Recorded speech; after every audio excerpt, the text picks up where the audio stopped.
Right now, you might be sitting somewhere quiet, scrolling through a screen full of other people's lives. A small ache settles in, somewhere behind your chest. Nothing is technically wrong.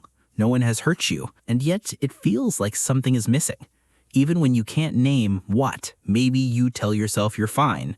Maybe you open another app, hoping the feeling will pass on its own. Sometimes it does, for a while, but it always seems to come back. Usually at night, usually when things go quiet. Most people call this loneliness, and most people blame the phone. But the real answer is far stranger than that. That ache is not a malfunction.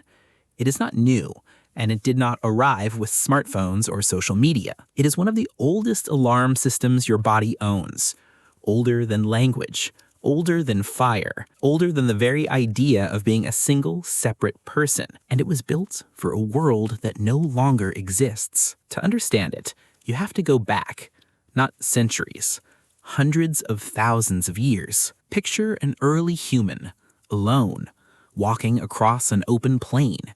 No weapons beyond a sharpened branch, no rope, no fire starter, no way to call for help. Around them, tall grass, distant tree lines, and predators built for exactly this kind of moment. Alone, that person is prey. With a group, that same person becomes something else entirely. Extra eyes scanning the horizon, extra hands carrying food and water, extra voices shouting a warning before it's too late. Thoughtfully, for nearly all of human history, separation from the group wasn't an inconvenience.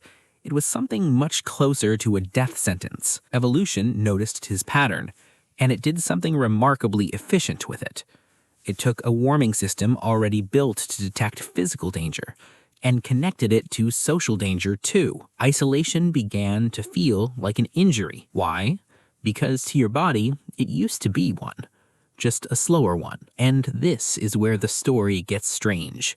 In the early 2000s, researcher Naomi Eisenberger ran an experiment using something surprisingly ordinary, a video game. Participants believed they were playing a simple ball-tossing game online. At first, everything felt normal. The ball moved back and forth, back and forth, back and forth. Then something changed quietly. The other players stopped including them. They kept passing the ball, just not to them. While this happened, Eisenberger watched their brains. What she found surprised a lot of people. The region that became active was associated with physical pain. Think about that. Being excluded from a make-believe game produced a brain response remarkably similar to physical pain. Your brain doesn't keep separate folders for "my hand hurts" and "they stopped passing me the ball." To an ancient brain, both can mean the same thing.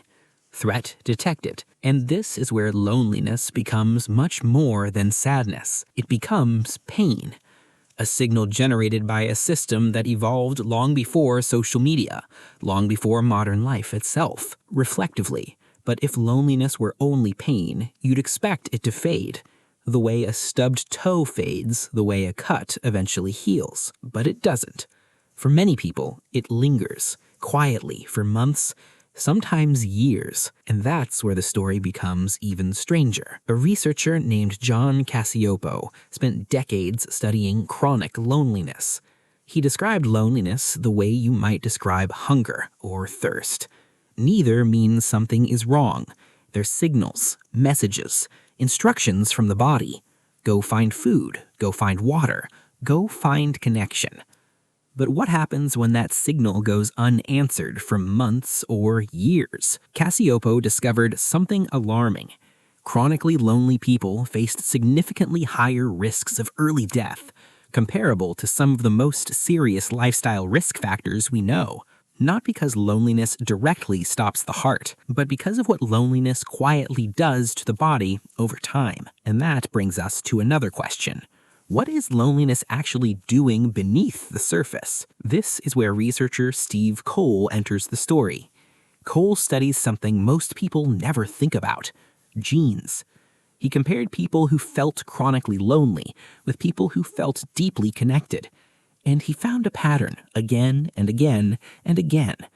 Genes associated with inflammation became more active. Genes involved in fighting viruses became less active. Why would loneliness do that? Here's the twist. Your immune system isn't responding to your social life today. It's responding to a prediction written hundreds of thousands of years ago. For most of human history, being separated from the group meant two things. Injury became more likely, and infection became less likely. So the body made a trade. More inflammation, fewer antiviral defenses. 100,000 years ago, that was a smart bet. Today, your body still makes that same bet, even though the world has completely changed. The system isn't broken. It's simply answering a question nobody is asking anymore. And there's one more piece to this puzzle. A study that followed thousands of people for years found something remarkable. People with fewer social connections were far more likely to die during the study period than those with stronger social networks, even after accounting for smoking, exercise, and existing health conditions. Slow emphasis. Connection wasn't just a nice extra. It behaved more like a vital sign, something your body quietly monitors every day. So, how many connections does a human being actually need? Anthropologist Robin Dunbar proposed a famous answer: 150. A tribe, a community large enough to matter, small enough to know. For most of human history, that was almost everyone you knew. Reflectively, there's another consequence of loneliness, one that appears at night. Lonely people don't necessarily sleep less, but they often sleep differently. More fragmented, more interruptions, more tiny awakenings, as though some part of the brain refuses to fully relax. Why? Imagine sleeping alone on the edge of an ancient camp. No group around you, no protection, no one keeping watch. A brain that slept too deeply out there might never wake up. Even now, part of the lonely brain behaves as if that danger still exists, keeping one ear open, just in case. And this is where everything comes together. You live in the most connected moment in human history. You can message almost anyone, anywhere, at any time.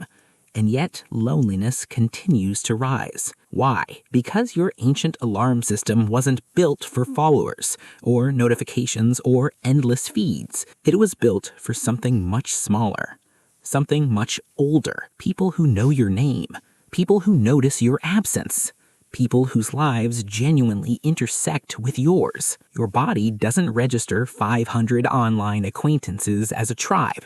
It registers them as background noise. Present, but not meaningful. This is why a crowded city can still feel lonely. Thousands of faces can surround you, and yet you can feel completely unseen. Because your brain isn't asking how many people are nearby. It's asking a much older question. How many of them would notice if you disappeared? And maybe that's what that ache has been trying to tell you all along. That ache isn't your phone's fault. And it isn't a flaw in you.